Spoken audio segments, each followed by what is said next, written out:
ओम शांति। आज की मुरली है 30 जून 2026 की। बाबा कहते, मीठे बच्चे, इस समय तुम बाप के ऊपर बलिहार जाओ तो 21 जन्मों के लिए तुम सदा सुखी बन जाएंगे। आज का प्रश्न, ज्ञानी बच्चों को अपनी अवस्था ठीक रखने के लिए कौन सी आदत पक्की डालनी चाहिए? उत्तर, सवेरे सवेरे उठने की। सवेरे सवेरे उठकर बाबा की याद में बैठना, यह बहुत अच्छी धारणा है। जो बच्चे जल्दी सोते और जल्दी उठ जाते, उनकी अवस्था सारा दिन ठीक रहती है। अज्ञानियों की नींद से ज्ञानी बच्चों की नींद आधी होनी चाहिए। 10 बजे सो जाओ, 2 बजे उठकर बैठो। आज का गीत, मुझको सहारा देने वाले। ओम शांति। बच्चे सब सम्मुख बैठे हैं तो जानते हैं हम जीव आत्माएं हैं। यहाँ तो जीव आत्माएं होंगी ना। जब आत्मा को शरीर नहीं है तो नंगी है, उसको अशरीरी कहा जाता है। तुम तो शरीर के साथ बैठे हो। आत्मा व परमात्मा जब तक शरीर में न आए तो बोल न सके। तुम जीव आत्माएं जानती हो, अब बाप के सम्मुख बैठते हैं। हूबहू जैसे 5000 वर्ष पहले सम्मुख आए थे। बच्चे जरूर बाप से वर्षा ही लेंगे। जानते हैं हम अपने परमपिता परमात्मा बेहद के बाप के सम्मुख बैठे हैं। क्यों बैठे हैं? बाप से बेहद का वर्षा लेने। जैसे स्कूल में समझते हम टीचर द्वारा इंजीनियरिंग, बैरिस्टरी सीखते हैं, यह एम ऑब्जेक्ट रहती है। तुम बच्चे समझते हो परमपिता परमात्मा हमको ब्रह्मा के तन से बैठ राजयोग सिखलाते हैं। भगवानोवाच, यह तो बच्चों को समझाया है कि भगवान निराकार को कहा जाता है। जीव आत्माएं पुनर्जन्म जरूर लेती हैं। कोई भी सन्यासी तो से तुम पूछो, मनुष्य पुनर्जन्म लेते हैं? तो ऐसे नहीं कहेंगे कि नहीं लेते हैं। नहीं तो 84 लाख जन्म कैसे कहते? पूछो, तुम पुनर्जन्म को मानते हो? यह तो बरोबर है। आत्मा संस्कार अनुसार एक शरीर छोड़ फिर दूसरा लेती है। ऐसे कोई कोई मनुष्य 84 जन्म लेते हैं। 84 लाख जन्म की तो बात ही नहीं। पहला जन्म जरूर बहुत अच्छा सतो प्रधान होगा, लास्ट शीची तमो प्रधान होगा। 16 कला से फिर 14 कला, 12 कला होती जाएंगी। पुनर्जन्म जरूर लेते हैं। पूछना चाहिए, अच्छा परमपिता परमात्मा पुनर्जन्म लेते हैं वह पुनर्जन्म रहित है? देखो, यह पॉइंट बहुत सूक्ष्म है। अगर कहेंगे जन्म मरण रहित है तो फिर शिव जयंती सिद्ध नहीं होती।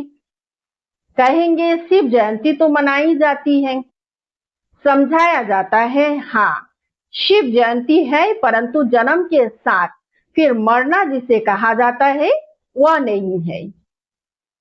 अगर मरे तो फिर पुनर्जन्म ले। बाप कभी पुनर्जन्म नहीं लेते। वह इस तन में एक ही बार आते हैं, बस फिर पुनर्जन्म में नहीं आते। परमपिता परमात्मा पुनर्जन्म रहित है। वह कभी शतु प्रधान से तमो प्रधान नहीं बनते हैं। आत्माएं तो सब जन्म मरण में आते आते पतित बन जाती है, फिर बाप आते हैं पावन बनाने।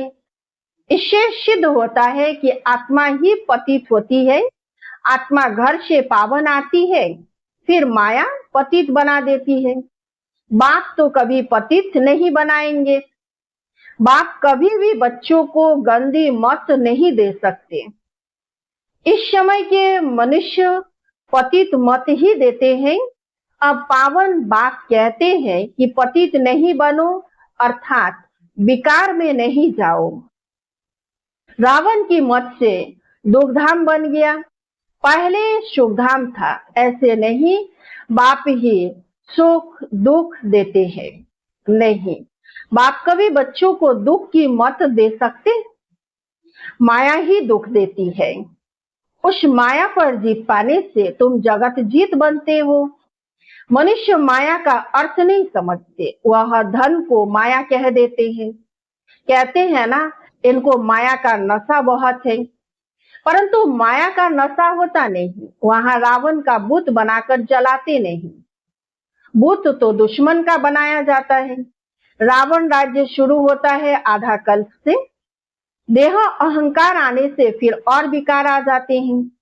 शास्त्रों में लिखा हुआ है, देवताएं वाम मार्ग में अर्थात विकारों में जाते हैं। माया के वश होने से परवश बन जाते हैं, परमत पर चलते रहते हैं। अभी तुम चलते हो श्रीमत पर। परमत माना माया की मत। श्री अर्थात श्रेष्ठ मत है बाप की, वह है रावण की मत। परमत इसलिए बाप ने कहा है, आसुरी संप्रदाय सब रावण की जंजीर में बंधे हुए दुखी है। मनुष्यों ने सतयुग की आयु लाखों वर्ष समझ ली है। तुम तो हिसाब बताते हो 5000 वर्ष कैसे हैं। क्राइस्ट को 2000 वर्ष हुआ, बुद्ध को 2250 वर्ष हुआ, फिर इस्लामी को 2500 वर्ष हुआ, सबको मिलाकर आधा कल्प हुआ। उनके पहले तो देवताओं का राज्य था, फिर देवताओं को लाखों वर्ष कैसे कह सकते हैं। इतने मनुष्य होते फिर तो मनुष्य बहुत हो जाते। इतने तो है ही नहीं। 5000 वर्ष में ही करोड़ों मनुष्य हो जाते हैं। कहते भी है, क्राइस्ट के 3000 वर्ष पहले भारत में आदि सनातन देवी देवता धर्म था।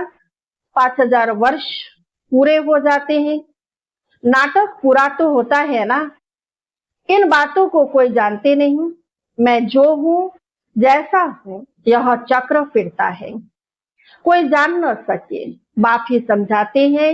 यह है गीता एपिसोड। बाप ने आकर सहज राजयोग सिखाया था।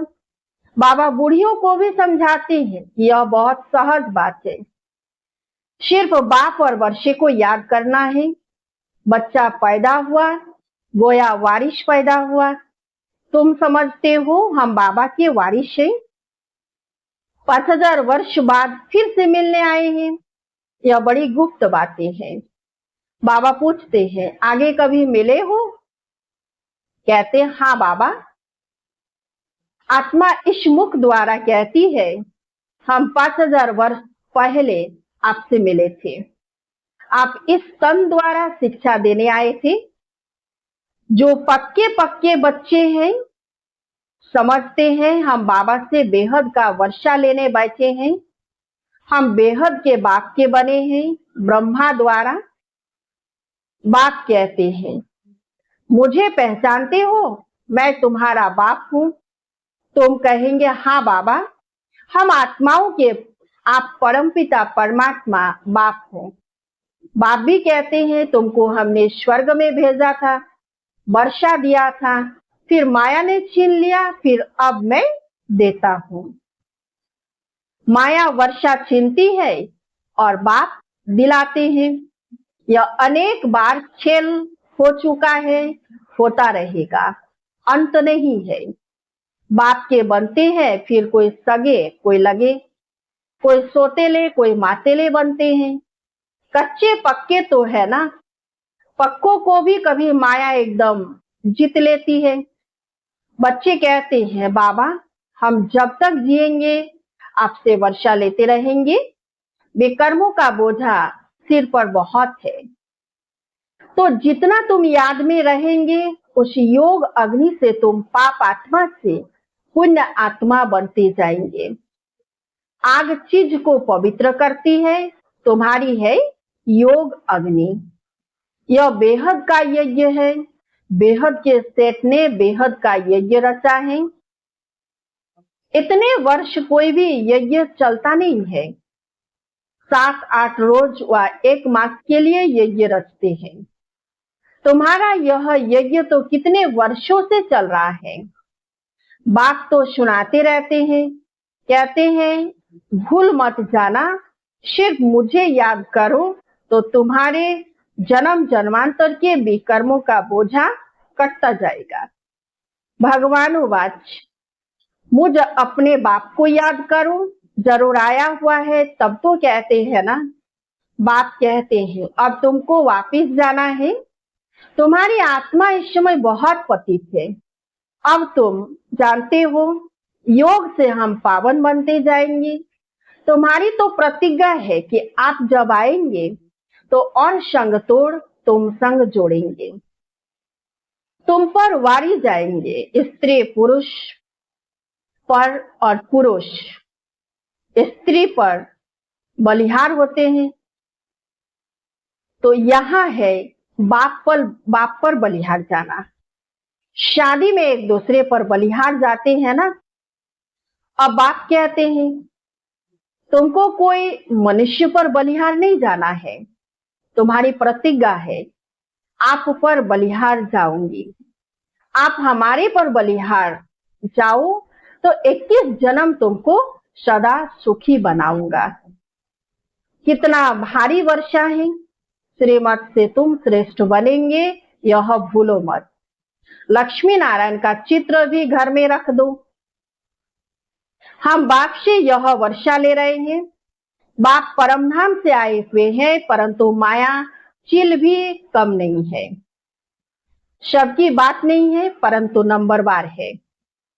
कोई तो एकदम भूल जाते हैं कि हम बाप से वर्षा लेते हैं। यहाँ बैठे हैं तो नशा चढ़ता है, यहाँ से बाहर निकला और भूला, फिर सुबह कर फ्रेश होते हैं, फिर सारा दिन भूल जाते हैं। 4-5 वर्ष रहकर अच्छी सर्विस करने वाले भी आज देखो नहीं है। तो कुछ अवज्ञा की है तो माया ने जोर से थप्पड़ मारा और चले गए। बाबा कह देते हैं चढ़े तो चाखे प्रेम रस, गिरे तो चकनाचूर। देखते हो कैसे चकनाचूर हो जाते हैं। वैकुंठ में तो जरूर चलेंगे, परंतु पद तो नंबरवार है ना। भल वहां सब सुखी रहते, फिर भी मर्तबे तो है ना। स्कूल में मर्तबे पाने के लिए ही तो पुरुषार्थ करते हैं। ऐसे नहीं प्रजा ही सही, जो तकदीर में होगा नहीं। इसको तमो प्रधान पुरुषार्थ कहा जाता है। शतो प्रधान उनको कहेंगे जो बाप से पूरा वर्षा लेने की प्रतिज्ञा करते हैं। यह घुड़दौड़ है। सभी नंबर 1 तो नहीं जाएंगे, यह ह्यूमन रेस है। तुम चाहते हो हम जल्दी से बाबा के गले में पिरो जाए तो उनको याद करना पड़े। सारा मदार याद पर है। माया विघ्न ऐसा डालती है जो एकदम रेस से निकाल देती है। तुम्हारी ह्यूमन रेस है। आत्मा कहती है हम बहुत दुखी हुए हैं, शरीर लेते लेते बहुत तंग हुए हैं, कहते अब जाए बाबा के पास। बाबा ने युक्ति तो बतलाई है, कहते बाबा हम आपकी याद में ही रहेंगे, जितना टाइम निकाल सको उतना अच्छा है। गवर्नमेंट की सर्विस में भी 8 घंटा देते हो, ऐसे याद में भी 8 घंटा तो रहो। सृष्टि को स्वर्ग बनाना यह कितनी भारी सर्विस है। फिर बाप को याद करो और शुभ धाम को याद करो। बस यह 8 घंटा सर्विस करेंगे तो तुम पूरा वर्षा पाएंगे। ऐसे ऐसे याद करते करते तुम्हारे विक्रम विनाश होंगे। 8 घंटा इस सर्विस में दो, बाकी 16 घंटा तुम फ्री हो। जितना हो सके तुम घड़ी घड़ी याद करो। याद तो कहाँ भी बैठ कर सकते हो। सबसे अच्छा टाइम तुमको सवेरे मिलेगा। सिंधी में कहावत भी है, सवेरे सोना सवेरे उठना, वही मनुष्य बड़ा गुणवान है। यह गायन भी अभी का है। बाप कहते रात को जल्दी सो जाओ और फिर सवेरे सवेरे उठो। अज्ञानी लोग 8 घंटा नींद करते हैं। तुम्हारी नींद आधी होनी चाहिए, 4-5 घंटा नींद बस। तुम कर्म योगी हो ना, रात को 10 बजे सो जाओ, 2 बजे उठो। शिव बाबा को याद करने से तुम्हारी बहुत कमाई है। तुमको हेल्थ वेल्थ दोनों ही मिलेगी। अच्छा, 2 बजे नहीं तो 3 बजे उठो, 4 बजे उठो।